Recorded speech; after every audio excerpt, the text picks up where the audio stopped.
Welcome to Unbiased and On the Fence. I'm Shane. Thank you so much for joining this wonderful, what is it, Saturday? My days are running together. It's Saturday. Welcome to Friday Eileen. Night Love Fest is over. Yeah, the love stream's over. It's time for the Power of 8 at 8, where we combine our intentions to change the world. Now, it's kind of funny because you're like in the heart of this whole Michael thing, but did it kind of go around you, the hurricane? Yeah, it was so strange. We got gray skies, little bit of rain, and it just went right past us. We were just lucky because we got directly hit last year with Irma, and we hadn't had a direct hit since 1 year before I was born. So there were 58 years in between direct hits. Oh, so to get 2 direct hits in 2 years would have been like off the charts.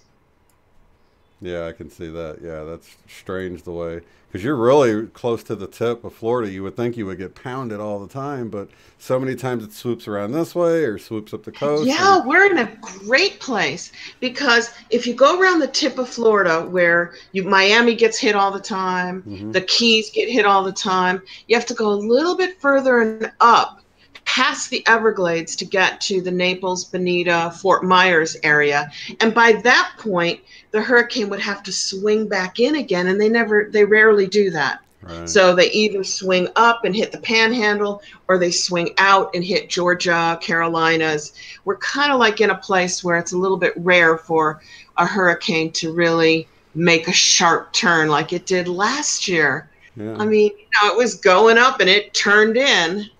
Yeah, I kind of imagine it would at some point just sort of do a direct hit right on the tip of Florida, but I guess the wind doesn't really flow that way too often. It either goes into the Gulf or up the coast of the East Coast. Yeah, it seems to. It's like the Everglades. Well, in the middle of the Everglades is a huge vortex similar to the one that you visited in Sedona, and that is the northernmost tip of the Bermuda Triangle. Ah. So who knows if that vortex in the Everglades isn't pushing it to the left or pushing it to the right, Yeah. It's got like you got a little bumper there to push it one way or the other. a little vortex bumper. But I mean, having said that, these hurricanes are getting bigger and bigger every year. Well, I thought that would be a good topic because I know people are missing, people are worried about their family, and our hearts and prayers go out to everyone in that area affected by the storm, because we know how scary that is when you can't get a hold of your family. And but like you said, really hope for the best here, because like when you got the hit, you were out, your cell tower was down for like a week. Yeah, we got direct hit in Naples, and my electricity was the first thing to come back after 3 days. We were lucky because I live very close to a fire station, and apparently the first people they turn back on are fire stations, ambulance, and police, and hospitals.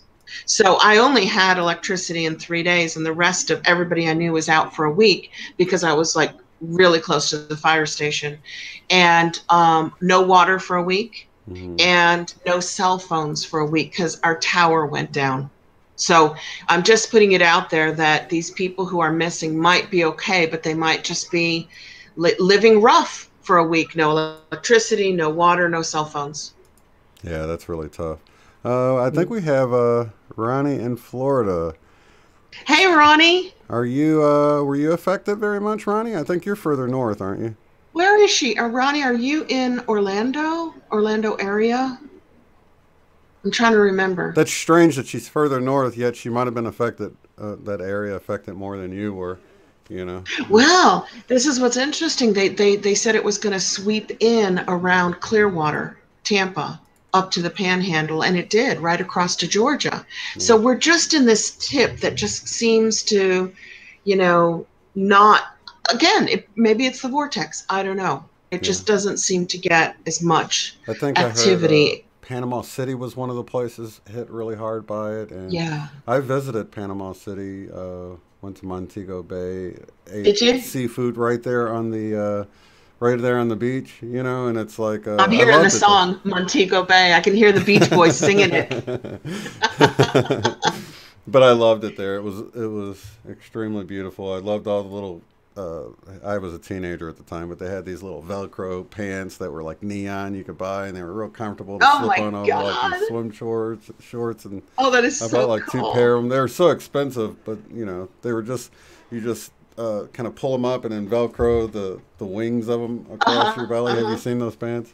They're really comfortable, and man, I had those things for years until I just wore them out. But I love all the. Florida's an amazing state because I mean, I'm down as far as you can get in the United States unless you want to go live with the alligators and the anacondas that are eating the alligators, apparently. You know, they're like 24-foot long. Once we had one 24-footer come up and just sun itself on the beach, Sheesh. you know, that'll chase a few tourists away. Yeah, no kidding. Oh But wow. it's so tropical here. See, I grew up a little bit in Trinidad before my dad was stationed in Cairo. So from 11 to 13, I was in Trinidad and Tobago. And this is what it reminds me of. I mean, the humidity is so high that it's like 100% most days. A lot of people can't handle that. Your hair goes out to here. I always swim on Saturdays, so I've just gotten out of the shower so my hair isn't like bushy, right? Oh yeah, it's way too cold to swim here now. Wow, it really got cold over. I just had to 90 replace. degrees today. 90 degrees. It was Wow. so hot. I'm like, it's not supposed to be this hot. Not at this late in the season. Yeah, That's a let me little see what it is extra. right now because it got up to. It's 56 here right now. So yeah, That's comfortable. That's like we're 75. We're like 75 at night, you know? yeah. No, it's like To rub it in. I was just actually contemplating digging out my jacket. I'm like, man, it's almost time for jacket weather here because if I was outside, like out of the car for any amount of time, I definitely want a jacket on unless I'm doing something active where I'm like generating some heat, you know, playing tennis or something, you know, Right, something like right. that. But Is it warmer for you this year? Like us in southern Florida, it's a little warmer than usual. it's just been really weird. It has seemed like it's stayed warm longer, but now all of a sudden it's like we're getting these cold fronts in, and you know it's kind of hard to tell because whenever we look at like hurricanes, because we had one towards like Arizona when we were there, and then we've had this one this way, and we're always on those outer bands. So it's been like raining here, you know Oh, that those right. bands Well, extend rain so far with out, it. and so it's been raining. We Yeah, haven't they got do. much sun, and you know, it's nothing like a hurricane here, but you know, we just get that little bit of a weird exchange of like where it sucks down northern air and it's you know, we get the Yep. rain and stuff. So Eventually the UK gets it. I yeah, don't know if Jemima Puddle Duck's in the room. I can't see the chat, guys, but hello, everybody. They get it eventually. I think they get, by the time a storm leaves the United States, I think it takes, because I lived there 23 years, I think it takes 3 days to cross the Atlantic and get to them, depending on wind speeds. yeah. I She remember says, let's when they see. had that hurricane, and nobody believed there'd be a hurricane.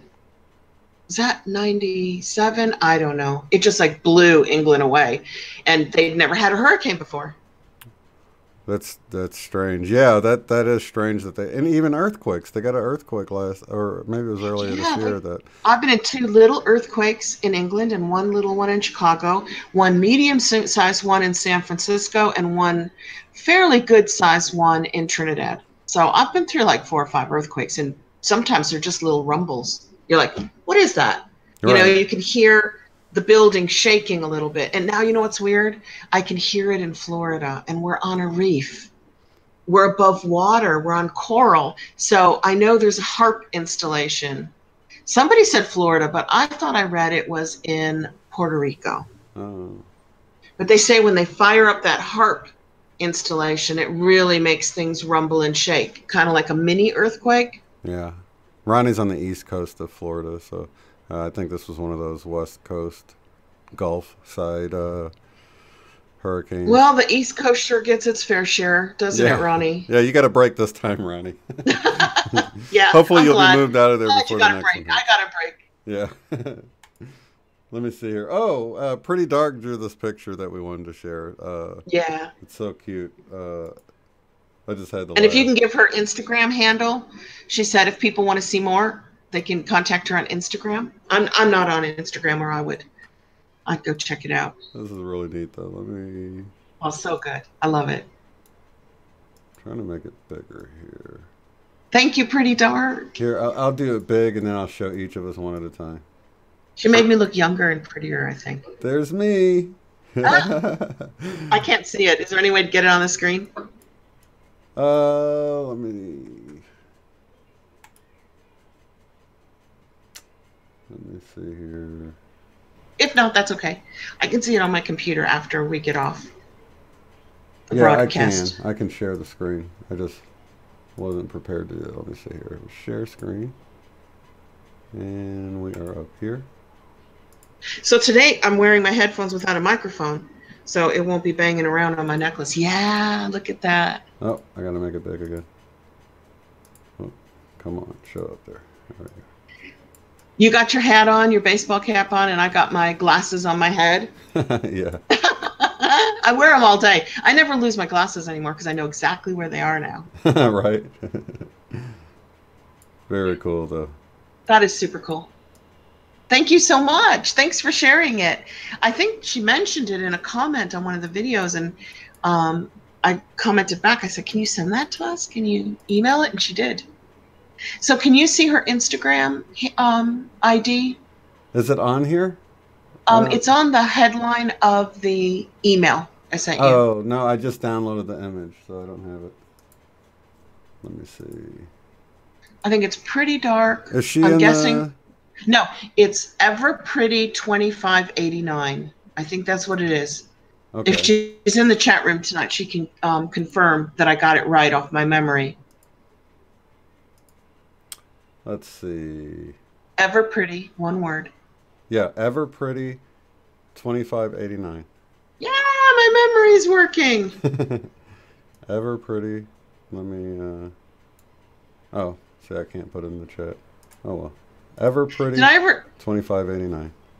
Got it. So if anybody wants to see more art from Pretty Dark, that would be awesome. You can go check her out and hook up with her on Instagram. 2589, was it? Okay, let's see. Yeah, Ever Pretty, one word, 2589. On Instagram. Cool. There we go. Now Did I ever tell you that that memory study, which is like amazing but horrible at the same time? Did I tell you that one already? It's amazing but horrible at the same time? Yeah, it is. It's horrible and amazing at the same time because I'm a real animal lover, and you are too. We're all animal lovers here. Right. So that's the horrible part. I read a study many years ago that memory is out here. Okay, here's where your memory is. And the way they found out that memory is held outside the brain, and the brain uses its synapses to draw the information in. Mm-hmm. So you're looking to the left, you're looking to the right, you're looking up. You know, I don't think many people look down. Wasn't that like a sign of lying or something if you look down? Memory is all around your head. Right. And your eyes go to retrieve the information based on where it's stored. Because what they did was, this is terrible, they taught rats a maze by luring them with food. Okay, so the rats memorized maze, and then they removed parts of their brain because they wanted to find out where in this gray mass is memory. You know, is it in the frontal lobes? Is it in the parietal? Is it in the back? Is it in, you know, the limbic system? Is it in, we all have this reptile brain, which is the last part to go, apparently. Yeah. And they kept removing more and more and more until, this is the sad part that I don't like, the rat literally only had enough brain to live, to breathe, to function, and to walk, but couldn't really think. And it could still find its way, it still remembered the maze. So the scientists who did this actually concluded that memory is held outside of the body, outside of the brain. That's interesting. Yeah, there was this one little trick you could do with someone where you told them to imagine three things. First, you had them imagine a place that they really liked, and then you had them imagine their favorite song, and then you had them imagine their favorite item that they could hold in their hand. and then you would tell them to pick one of those three and think about it. And you could tell which one they thought about by the way their eyes looked. So if they looked up one way or the other, then they were thinking about the place. If they thought about the sound or the music, they would look directly to the side, like even with your ears, like one way or the other, like they were listening to it, right? And if they thought about the item, they would look down, like they were thinking about holding the item, like imagining looking at it. So that sort of goes along that same thing. But yeah, you could actually tell them which they were thinking about, and they're like, well, how'd you do that? Based on where their eyes went. Based on where they looked. That's cool. Yeah. I guess that's how magicians work too, right? A lot of these magicians who like read people perfectly in the audience. Yeah. So if you're asking someone, well, what did they say? And then they're looking up, they're probably making it up because they're not really trying to listen to the memory of what the person said. Or if they look down, you know, so you can tell if they're really thinking about a sound or not, or a place. Well, what did the room look like? And if they start, you know, looking down or somewhere other than up, and, you know, then you can tell they're not really thinking back at the place. Experts know how to read people, whether they're telling the truth or not. Apparently there's certain things. We should probably all learn how to do that reading. Did you like that show Lie to Me? I never saw it. Was it on like... I think it was a Fox show years ago. I can't even think of the actor's name now, but because we got back in 2012, and I missed all the TV from 1990 to 2012. That's a lot of television. I mean, some of the shows would make it over to England, but most of them didn't. Yeah, it was about this guy who could read micro expressions on people and tell if they were lying or not. And he could do it very well. You know, he would say, see that look you just did, right? And he'd get all up in their face and like really study it. Was it for good. real, or was it fiction? Was he like pretending to be like a detective who could read people? Well, in the show, he had a firm that, you know, would get hired to investigate things, and he was the real deal in the show. But it was a show; it wasn't like a reality show. It was. Okay. I was wondering if it was a reality show. Yeah, it was a Fox Follow show. People around. Yeah, there's really people who do that though. But what what I thought was interesting is that they'd show an example of something in the show, and then they would flash real world pictures. So you'd have like a picture of Dick Cheney or something making that same look, or one of the presidents at the time, like Bush or whatever, or someone that just got caught in a scandal like Clinton or something, you know, and they'd show that same look when he was lying at that moment, you know, in real history. So that's what made it really interesting. That's cool. That is super cool. Yeah, it was. Do you know what all these things have in common is they tend to make us think that our brain is gray matter. It's a computer hard drive. Yeah. And that all the information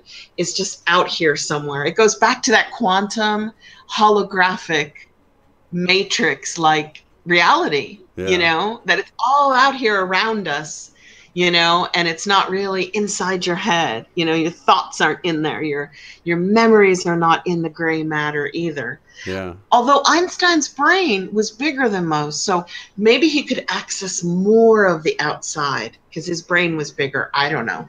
Yeah, that's a very good question. And then, you know, how do we, as we reincarnate or whatever, for those who believe that's what happens anyway, how do we pull those memories along with us or whatever, you know?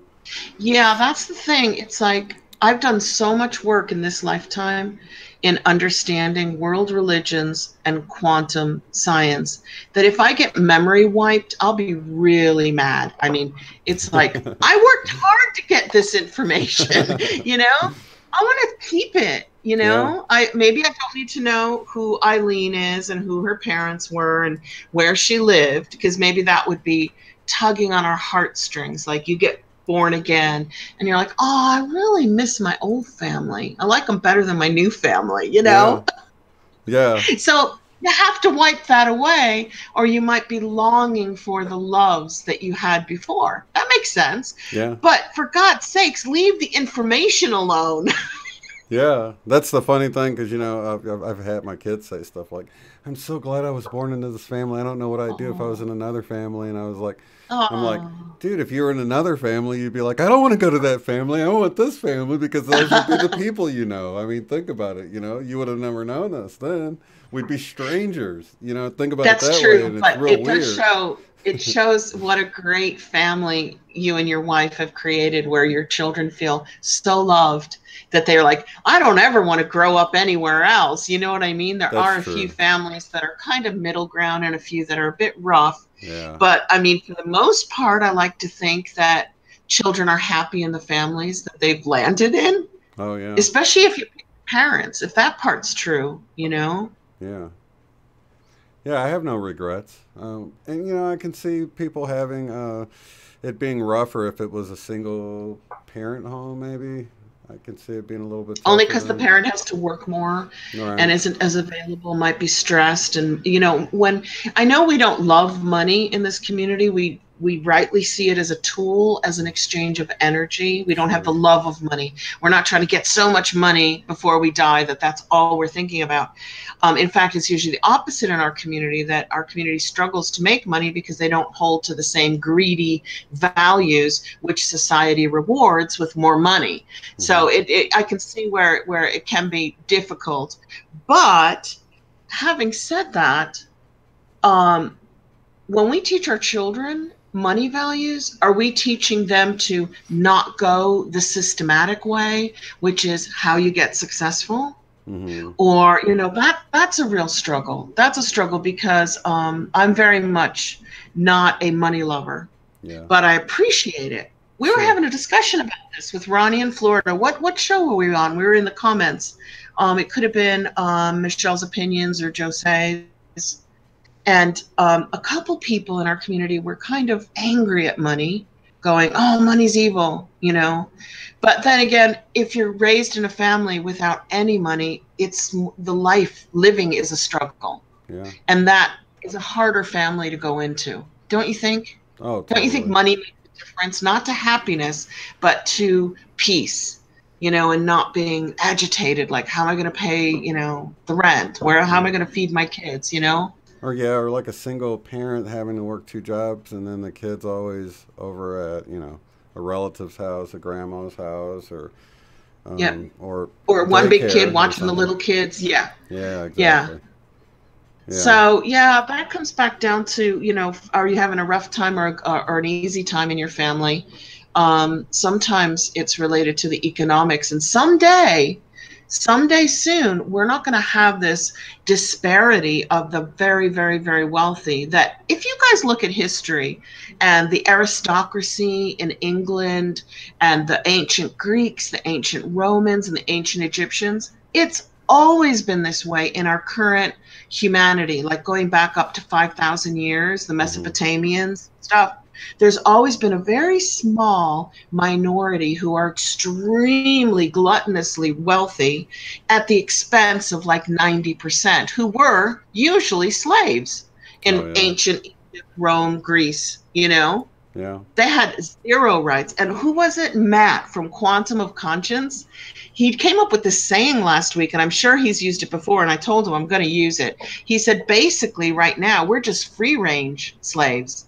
You know, we get to run around free, but then we still have to pay into the system. We have to do what the system says because we don't have enough financial independence to do whatever we'd like. You know, Yeah, I let's go totally agree travel. with that. Yeah, I totally Yeah. agree with that. I'm like, people think slavery's ended. They just got more sly about it. I mean, we've still got the daily Yeah. grind. They've given us the freedom, but we've got these papers that we have to do anything. So we And then have you've to. got the debt. To Yeah, get a house and food, you have to have debt, and a car, yeah, debt. Therefore, you can't just like go, you know what, Shane?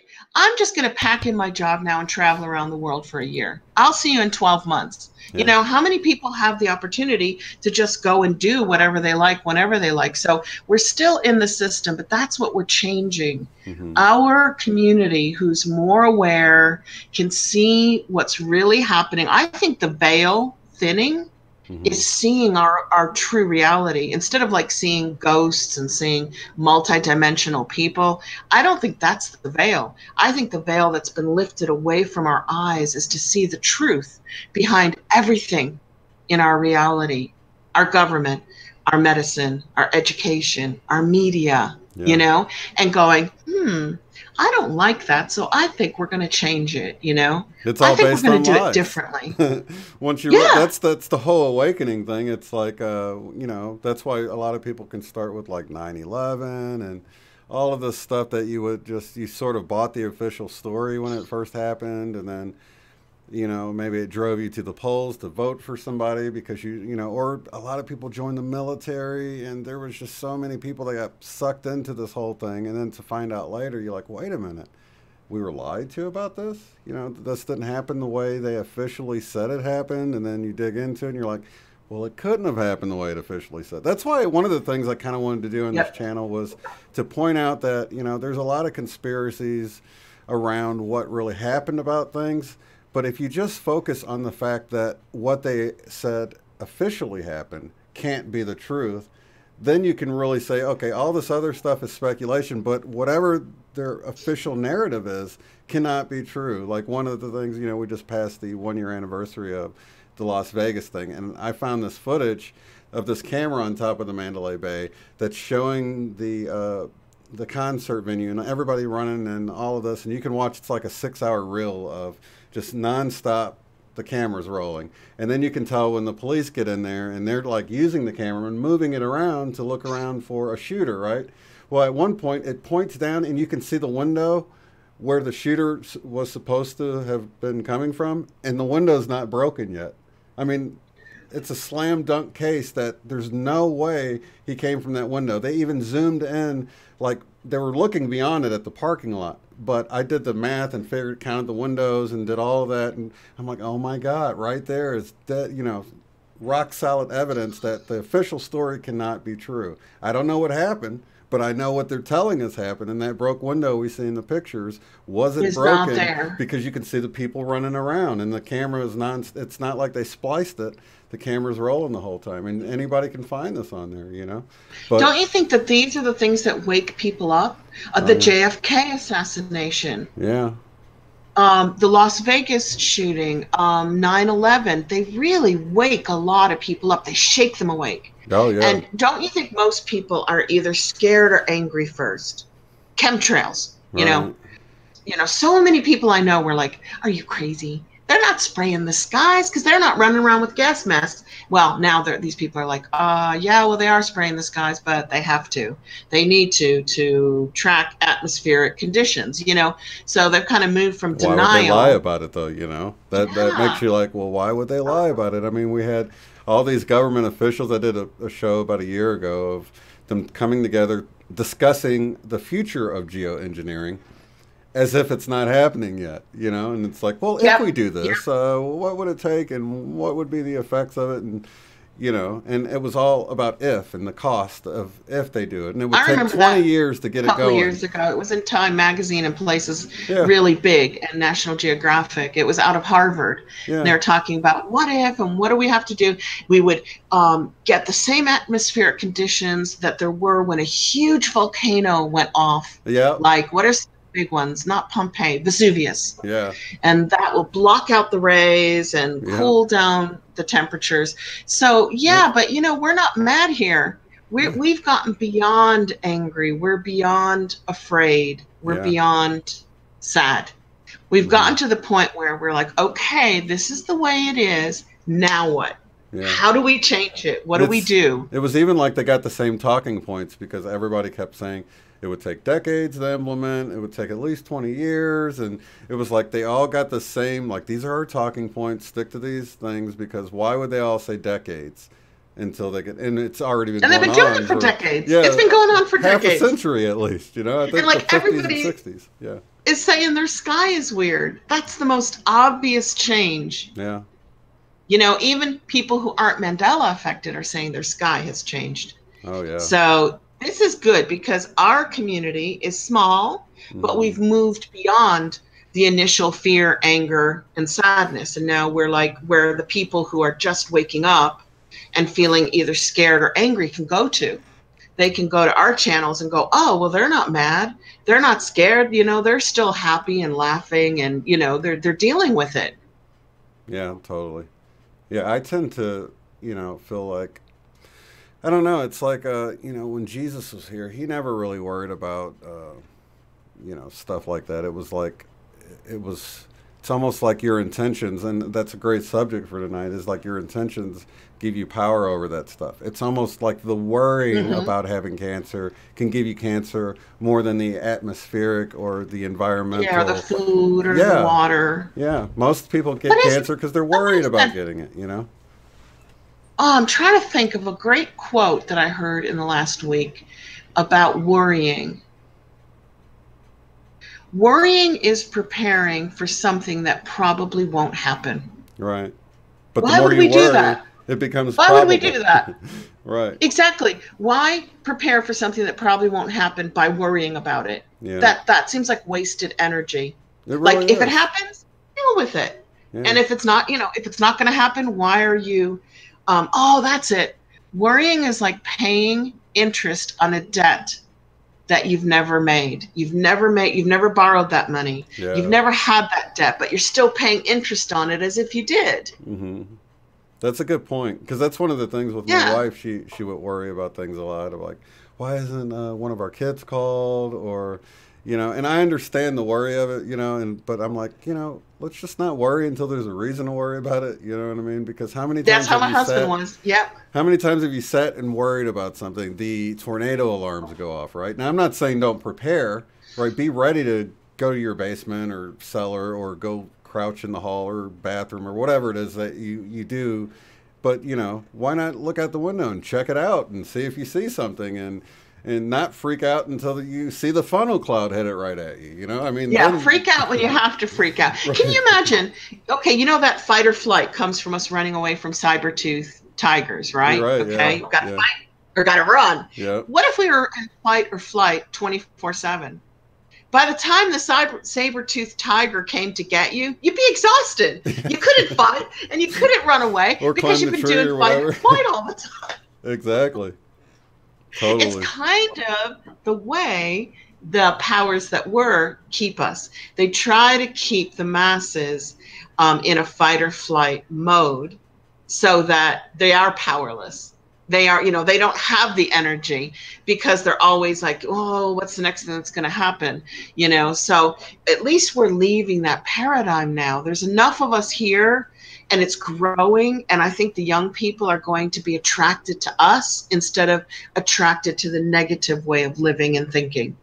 So I think we're like the cusp. We're the beginning of a new evolution, not a revolution, an evolution in consciousness and living on Earth.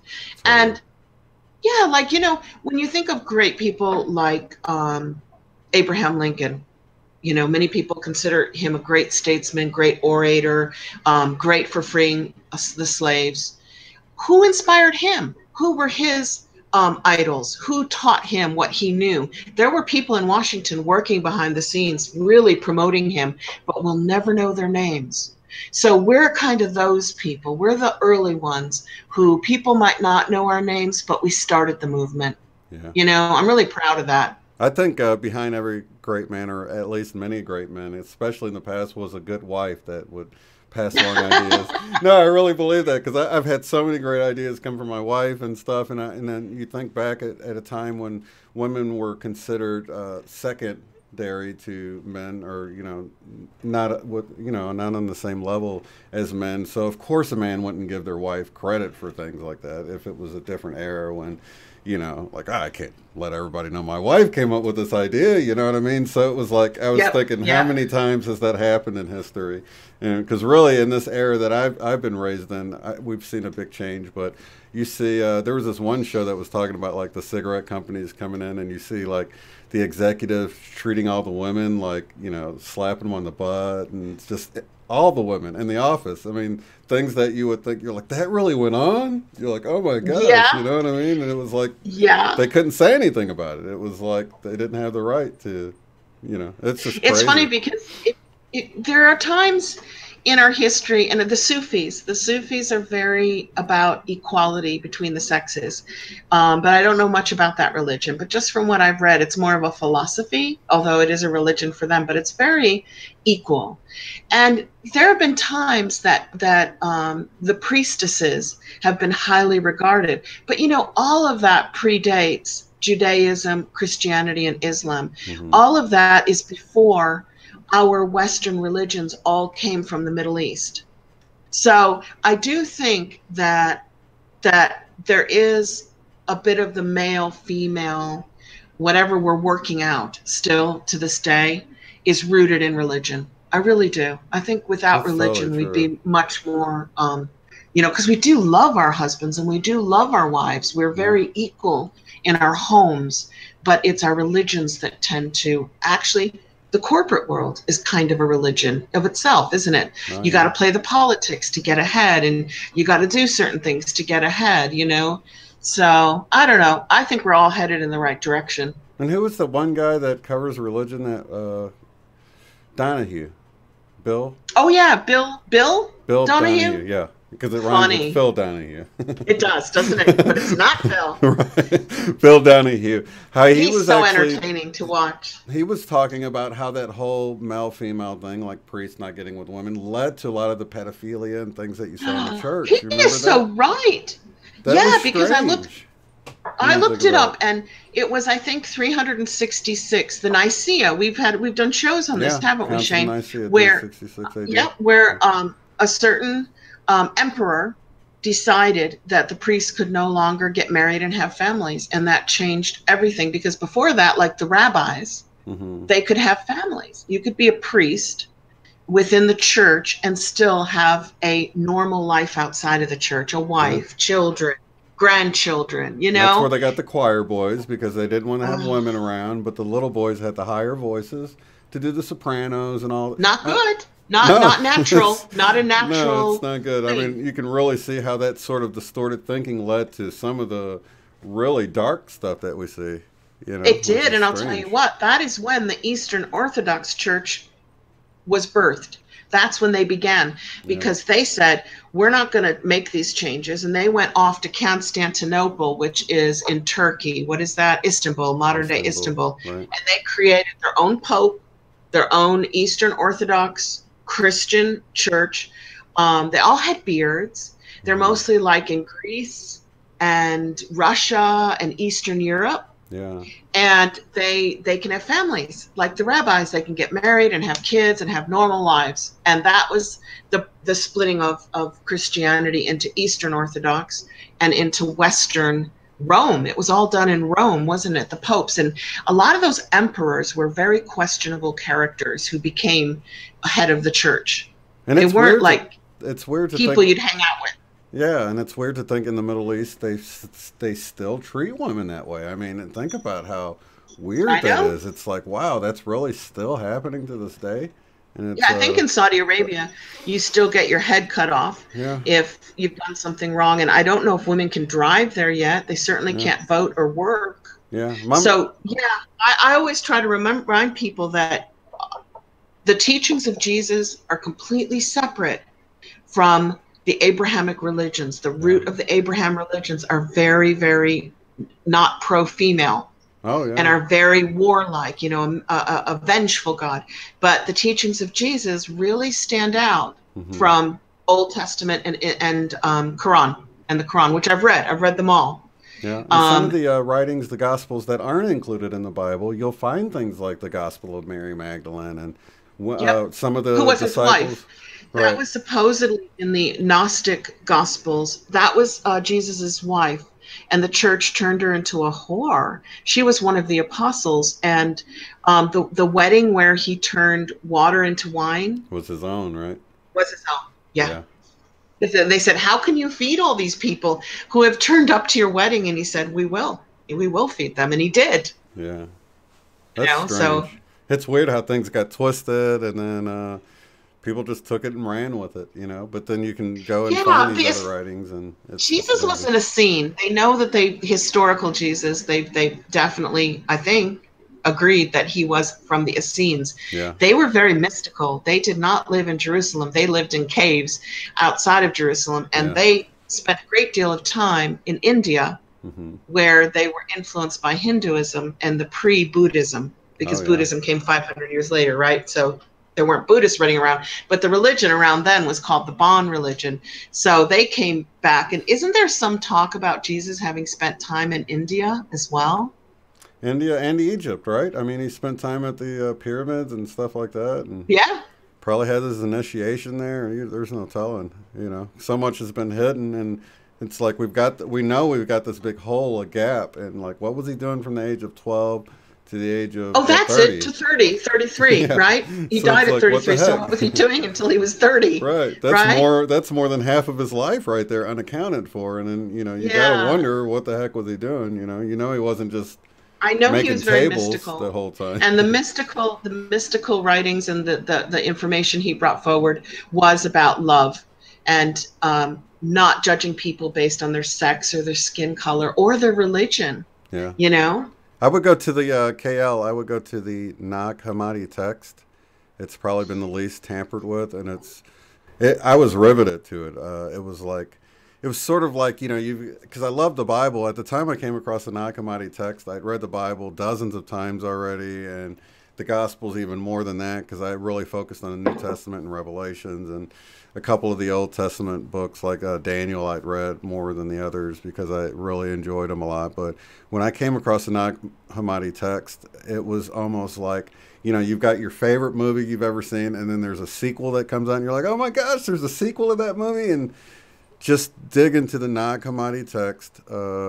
Those were found in Egypt in the 1939 or 1940, and they were dug up in the desert in like jars, pottery jars, and they were buried at the time of Jesus's death. They dated the jars that they were in, and basically they're the true gospel. The first earliest Christians had to go to Egypt, didn't they? The Gnostics. That's where the Gnostics started. Yeah, that's how you spell it.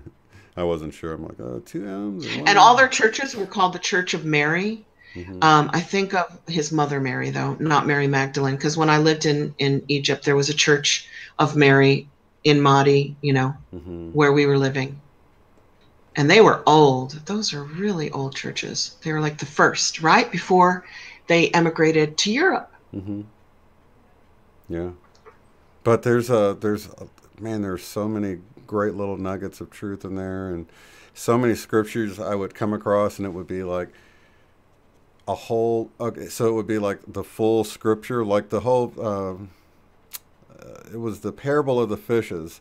It ends with, it's in God we live, breathe, and have our being, right? And that's in the Bible. So it's like they took out the whole beginning part, the whole parable of the fishes, and the only thing that remains in the Bible was that ending part, in God we live, breathe, and have our being, or whatever. And because in that parable they compare water, like, the fish were asking, what is water, and so they went to the wisest of the fish, and he said, oh, don't you understand, it's in water that you live, breathe, and have your being.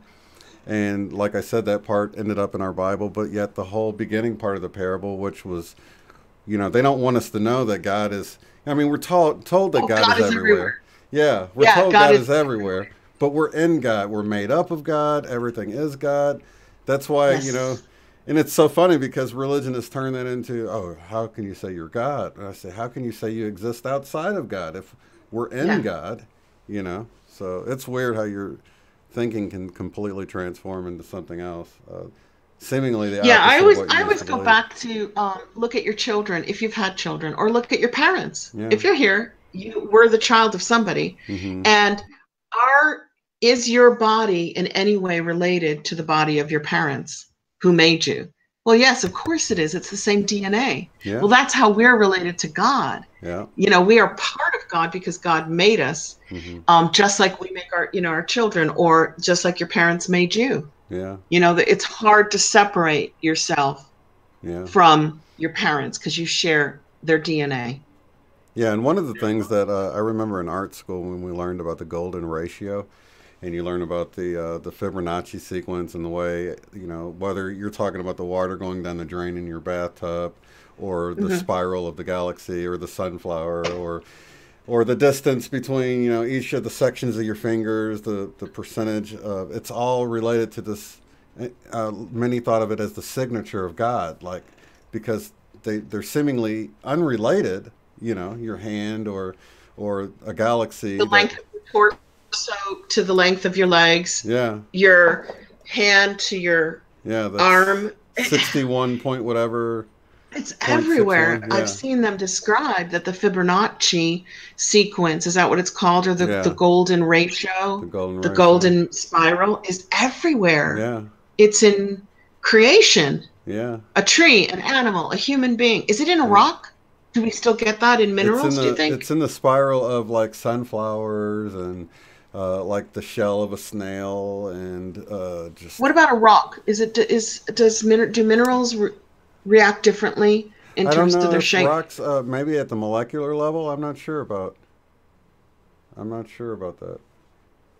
Yeah. Because I know rocks are alive because rocks continue to grow. Did you ever Hmm. see pictures of those? Like, I think it's in Mexico, where they go in the cave, they remove the water, and then they stand on crystals that are like the size of buildings. Mm-mm. Oh my God, those are fabulous. They're phenomenal. And how long did it take to grow a crystal that size? If a crystal only grows, they grow, so Yeah. they must be alive, because that's the definition of life, is if it moves, right? Right. And Um, everything's constantly vibrating. So Everything's moving. Everything. Yeah. I guess if you go to the quantum world, everything's alive yeah, because it's all vibrating. yeah. And it's like it becomes visible when you do things like mind altering substances and stuff. You know, then you're like, why are the walls breathing? And you know, people that are tripping out on acid and stuff like that. Pretty dark is here. Hey, pretty dark. We showed You your got to picture play it earlier on. back. We showed your beautiful drawing of me and Shane from like 2 weeks ago. And we gave Yeah. out your Instagram handle or ID so people can go hook up with you and your art and check out your artwork. Yeah, do type it back in there again. I can't. What was it again? I, it Pretty, was very pretty, Ever Pretty ever pretty. 2589, Yeah, right? exactly. Ever pretty. Now she can tell us if we got it right, but I think we got it right. Yeah, I did check the email. That was right. But yeah, definitely type it in there so anybody that came in late, like you did, can go check out your Instagram and check out this image and others. Very cool. So, before we get into the meditation tonight, I just want to talk to you about is it Schrodinger's or Schrodinger's? How do you pronounce that G? Is it soft or Mm, hard? Schrodinger's cat. I always go with Schrodinger's, but Schrodinger's. Which way? uh, I go with Schrodinger's, but it could be Yeah, me too. Schrodinger's. Yeah, Me too. Okay. Well, you know about that, right? You know about sure. Schrodinger's cat. Hmm. Okay. So we've been talking about Schrodinger's cat on several different channels. Hmm. And okay, so the cat is in the box. And the argument is, in the quantum world, the cat is both alive and dead at the same time. It has to be in both states because that's how atoms reside until they're observed. When they're observed, boom, they take one state or the other. Even if they've got 100 different options, they pick one. They don't always have to just have two options. But there's a problem with Schrodinger's cat because the cat is alive. The cat has consciousness. So if you're putting a live cat into a box, that cat is observing whether it's alive or dead. Right. Therefore, it's either truly alive or dead. It's not in this mixed state of being in both states until you open the box. It's one or the other because the cat has already observed its life.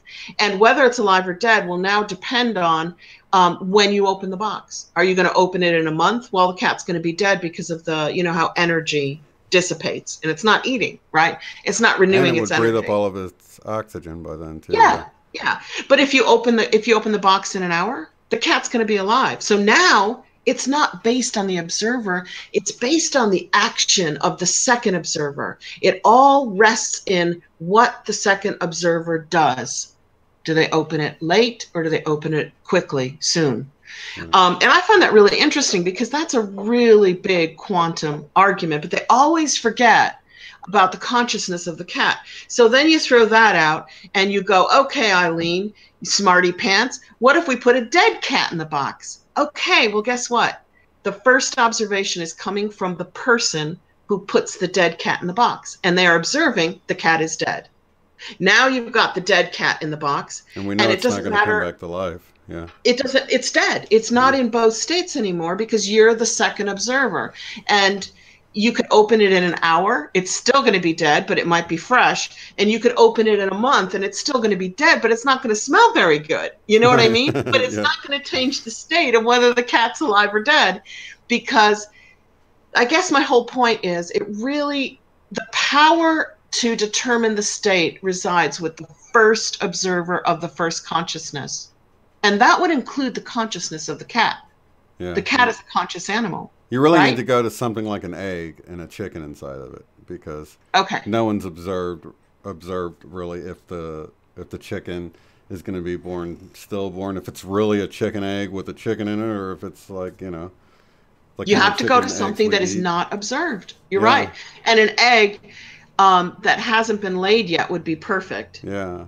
Right? Because once you lay it, maybe it's a new hen and she doesn't keep it warm. So it was alive, but now it died. Right. So, you know what I mean? Yeah. And you've got to add the wave of possibility in there. It's sort of like the whole double slit experiment, you know. It needs to have that wave of potential to begin with, but that's already ruined by the time you put a cat in there. And Schrodinger's cat never works for me, because I always go, did the cat walk into the box? Right. Well, then it was alive. Right. Did a scientist put the cat in the box? Well, the scientist knows whether it's alive or dead. Right. When he puts it in the box. Yeah. So there's, you know, that scenario doesn't work for me, the Schrodinger's cat. But I get what they're trying to say, that everything exists in all of its potentiality. All of its potentials are there. Actually, every single one of us listening to this show right now, we're in the now. Mm-hmm. But the future, 10 minutes from now or a year from now, is all in potentiality. Yeah, we haven't collapsed the wave function yet. Yeah, we haven't collapsed the wave function yet. There's no saying how it's going to be. You know, I mean, now. It dissolves. The past dissolves away, and the future hasn't. Yep. What did Fred Allen Wolf call? Oh, he's great, isn't he? The quantum wave function. It's like becomes prickly when you observe it, but it's just a wave of potential before that. But you can become a psychic and predict what your future is going to be tomorrow, next month, next year, if you change nothing. Do what you're always doing, eat what you're always eating, see what you're always seeing, hear what you're always hearing. But the minute you start to do things differently, eat differently, move differently, act differently, watch, speak, hear differently, then you completely wipe out that trajectory that you've been on and you start a new one. Right. It changes everything. Totally. Yeah. So we are the masters of our own universe in that way. If you think about it, we are. We're the masters of our lives. Well, I am totally ready. What time is it here? It's 52 minutes into the show. So do you guys want to do, Shane suggested that we do a group meditation tonight for the people everywhere who were affected by Hurricane Michael. Mm-hmm. Those affected by the direct hit, but also those in the outskirts of Michael who got a lot of flooding. Mm-hmm. Yeah. Should we just focus on that? I know there's mudslides and flooding going on in other parts of the world. I know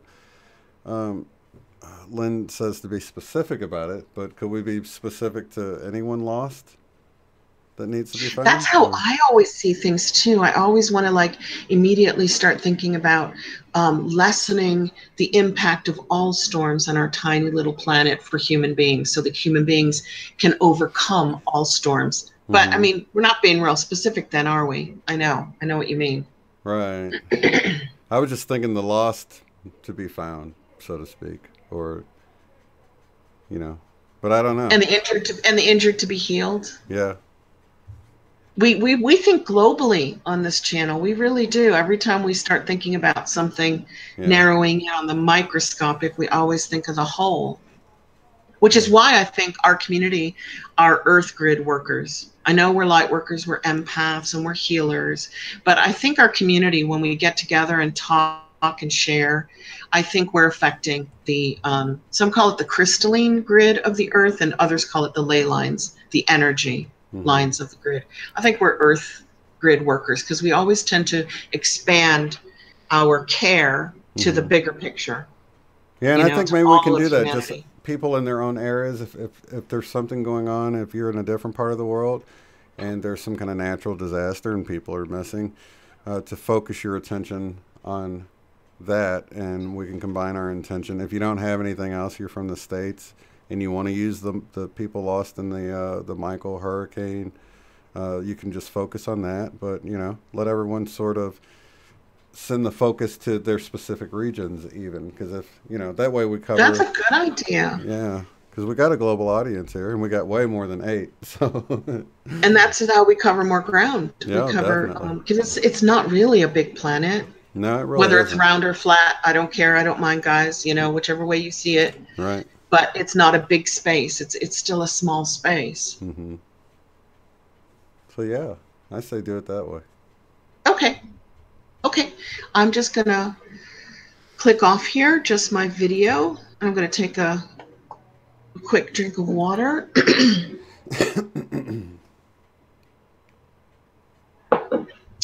And if everybody would kind of like scooch around and just kind of wiggle and move so that you're comfortable and get into a really comfortable seated or maybe laying down position, whichever way you prefer to meditate. Okay, and we're going to start as usual, as always, by taking a really comfortable, relaxing, deep breath in. And holding that breath for just a few moments. And on the exhale, we're just going to exhale out any tension in the body. Just exhale that out and let it go. And then we're going to take another relaxing, deep breath in. You might want to expand your upper and lower tummy region because you're breathing so deeply.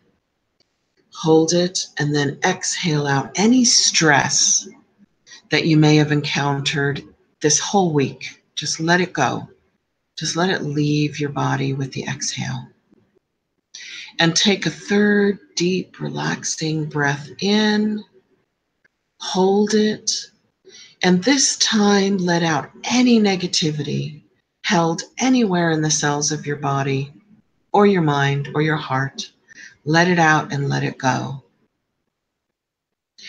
And we're going to start breathing in through our hearts like we always do, the heart math, heart coherence breathing meditation method, and exhaling out of our hearts. We're just going to imagine breathing in through our heart chakra or our heart organ, exhaling out through our heart at a pace that is really comfortable for you.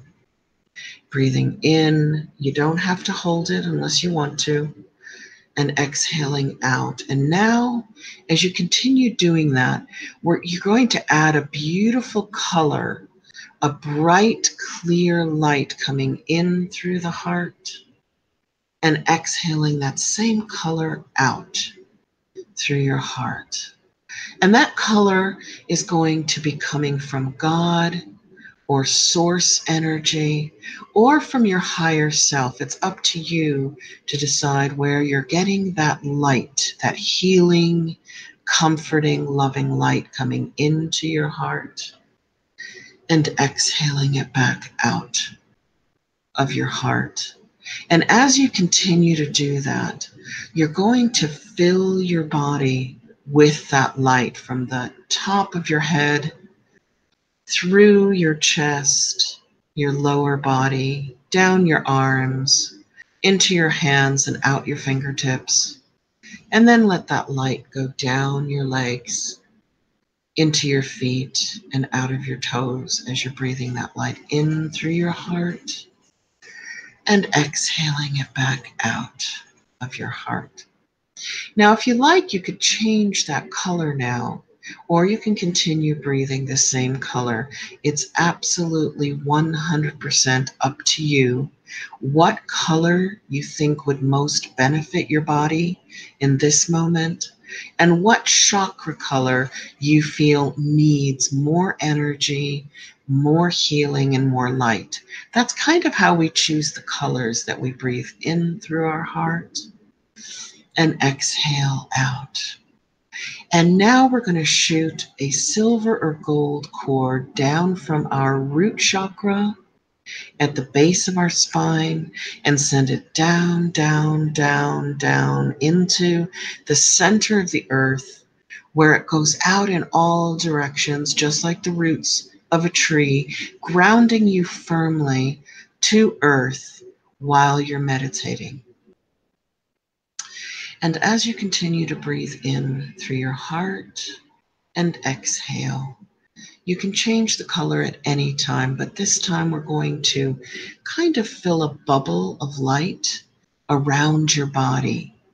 We're going to fill it up with that light coming in through your heart and out of your heart. And that bubble of light is going to protect you and keep your energy separate to you, while it's also joining with everybody who's hearing and doing this meditation together, so that we can join our heart energy to affect real change on Earth, Gaia, Terra, but also feel safe and protected while we do it. And that bubble of light is going to go over your head, in front of your face, behind your head, around your neck. It's going to be comfortably around your shoulders, around your torso, underneath you. It's around your legs, and it's even going under your feet. Breathing that love light in to your heart and exhaling it out. And right before we go into tonight's topic, our meditation of healing on Earth and in our area, we're just going to think of a time or a person or a family pet or a day that was extremely special, loving, kind, and it brought you so much happiness and joy. We just want to re-experience the joy of that moment. So just think about a time when you were so happy and so filled with joy that it's even sometimes hard to get the right words to describe how you felt in that moment. And sit in that moment again.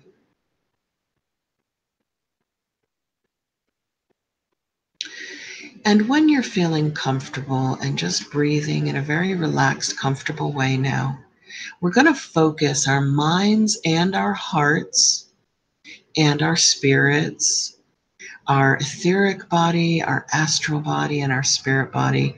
We're really well connected now to Source. And we're going to think about the people who experienced Hurricane Michael.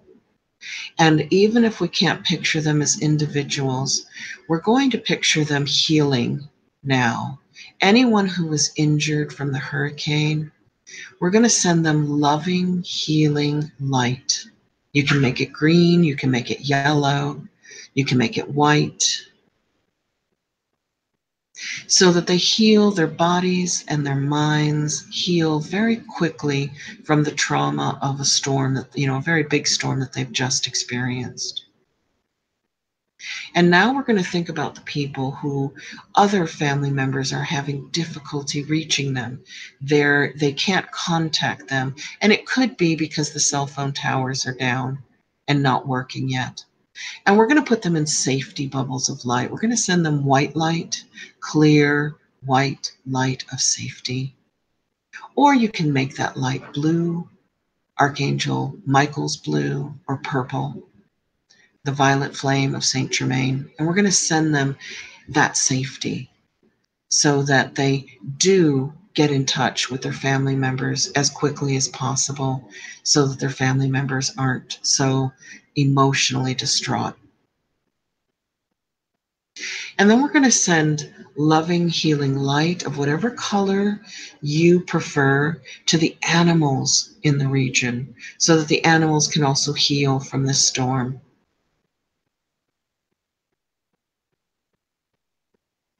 And now we're going to send the most loving light of all to the children of the region, wherever they are, so that they heal physically and emotionally, so they don't live in fear of more storms to come. And we're just going to be silent for a few moments so that you can send this healing protective, loving light and energy to your region, your part of the world, in whatever way it's needed. And you can either decide how that's going to be used because you know of a particular mudslide or storm or earthquake that you want to send this healing, loving, protective light to. Or you can just send it out to your area of the world and let the people and the animals do with it as they please, as they need. You don't have to target a specific storm or group of people. You can send this loving, healing, protective light out to your area for the best possible outcome for all concerned.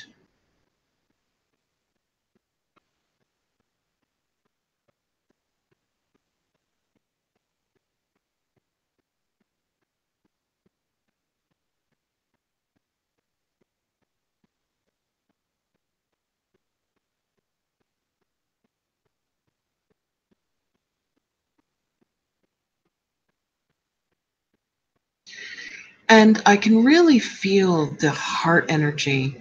I always do. It's very, very strong tonight. And we have, the people in this group meditating right now are extremely powerful. This is not something new to most of us here. So our energy is even stronger than we can imagine. So I'd like you to send that loving, healing, protective energy to yourself and to your family. And just picture them now surrounded with this incredible love light.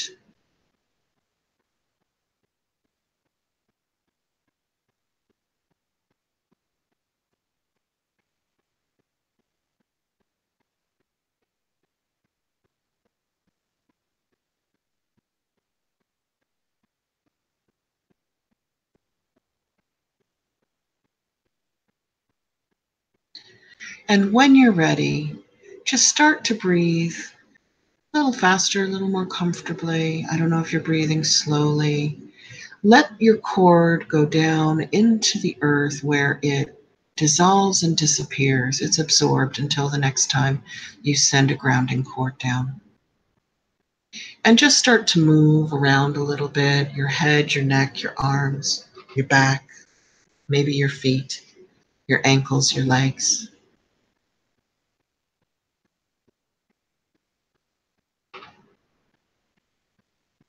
And thank you so much for giving so much love and so much light to so many people and so many animals.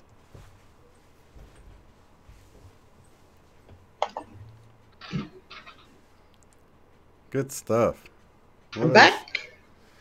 Who is it asking? Mandela Mile is saying, what turquoise color? What does it mean? Ooh. Well, my interpretation of turquoise based on my readings, everybody else is different, is turquoise is a throat chakra color. It's for true communication of truth. The Native American Indians value it quite highly because it's got the blue of the throat mixed with the green of the heart. So it's speaking from the heart. It's speaking truth. That's I interesting. think the archangel associated with that might be Zadkiel, which is the one of the angels of knowledge. That reminds me. What were you going to say? Michelle Wolf had, I think when she met Jesus during her QHHT session, he pointed to the area between the heart chakra and the throat chakra. And I think that would be the turquoise color because you would have that mixture like you're talking about because it's sort of green, it's sort of blue, it's sort of in between. And so, yeah, that's interesting. It kind of means speaking truth, which is really important because in our modern society, that's not one of the things that we're taught to highly value is speaking truth, speaking from the heart, which is awesome. Our community does. We definitely do. Totally. Yeah, that's nice about our community is that we get lied to everywhere else, and even if we're wrong about something, at least Yeah. we don't mean to be lying. You know. Sometimes we're wrong. I'm Yeah. like, I do videos and I'm like, oh, I've changed my mind today. Forget that video from 3 months ago, you know? Yeah, I always try to say, I don't know, I'm speculating here because at the end of the day, you just never know if, and I tell my kids that too, No. like, well, these people think this and these people think this. I think this, but like me and Case were talking about, but that could change tomorrow. But that could change tomorrow. What a Totally. great way to live, though, to live so that there's no judgment. You can be wrong Yeah. so that you can go out and explore everything because it doesn't matter. If you're wrong, you'll figure it out. You'll fix it. You'll correct it. Yeah. That's the whole idea of being on the fence about something is that you can change your ideas at any point and you're not really locked into a worldview because every time I've No. gotten locked into a worldview, I've had to say, well, wait a minute. I'm starting to see Yeah. this a little differently. Yeah, and whose worldview are you getting locked into? Not Right. yours. No. You're obviously getting locked into somebody else's who came before you because they set the whole thing up, Yeah. right? Yeah. Like Jim Suff talks about how we all carry the baggage of what he always says our parents, teachers, Our ministers. ancestors. Yeah, exactly. That is so true. I mean, seriously, wouldn't it be nice if we could even just have an island somewhere where we could all go and live, the truth seekers, Yeah. and do it differently, and make sure that nobody suffers Yeah. while somebody else is gaining, but then think of it bigger and think, what if we could have our own planet? Right. So I mean, that's one of my little fantasies, is that maybe this is a breeding ground for people that need to be put on other planets where they can do it right. So you go to the planet where they're doing it wrong, right? And we're like, hey, I don't like that. I want to do it differently. And like, okay, we'll put them on the new planet. Right. See, and I think a lot of times in this community we think like that, but as star seeds, I kind of feel like maybe we're put here to seed our consciousness here and sort of get everybody else to be more open-minded. It's like heal the place instead of escape it. Yes, Right. absolutely. Seed the consciousness. We're here going, what? How is this working? That's not right. That proves that we're starseed, because if you weren't starseed, you'd be like, oh, well, that's the way it is. That's just the way it is. Yeah. Just going to go along with it. But we're like, hey, no way. Stop. We're not going to do it that way. I think of it like planting the what if seed, just to get people to consider something else. You know what I mean? Just be open-minded, and because we limit ourselves so many times in so many ways, just by getting locked into, well, this has to be how it is, and so. Not necessarily. And the 100th monkey, every thought we have is ours, but it feeds the collective consciousness of humanity.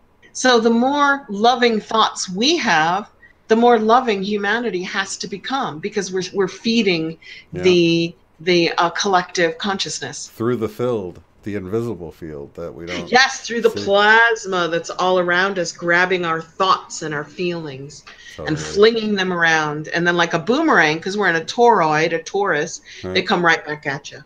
Yeah. This whole Merkaba thing, the Taurus that we live in, anything you think is going to come back at you. Anything you feel is going to come back at you. So make it good.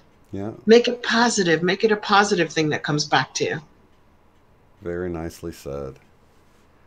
Well, should we done. close on that? I'm having almost 9:30 issues. I don't know what it is with our meditations causing issues and stuff at the end of the show, but we're still live, so we'll close it's the this one heart out. energy, you guys. Yeah, it's powerful. Shane and I have been dealing with this because we can talk for like an hour and there's no problem. And as soon as we go into that higher space, that bigger space that we really are, we get all kinds of glitches. Yeah. And I thought I kind of heard the voices again on this one. I'll play it back and see. Yeah. I was thinking like maybe you should leave your microphone on so I don't sound like I'm going down a tunnel, but I don't know if that'll fix it. No. It's all of us. It's not me. It's all of us joining our thoughts and our hearts and our feelings. It just like the electronics can't keep up with it. Yeah. Something strange going on. Who knows? It's all good though. Yeah, I mean, that's good. good. Maybe we got some vortexes going on, and our energy is just going boom, just going out to the whole world.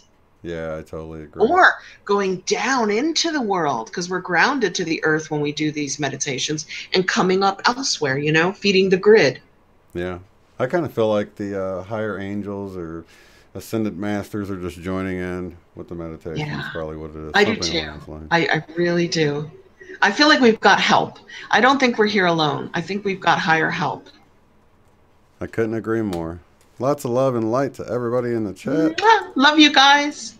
And we do have a special Power of 8 at 8 next week with Lynne McTaggart. So looking forward to that.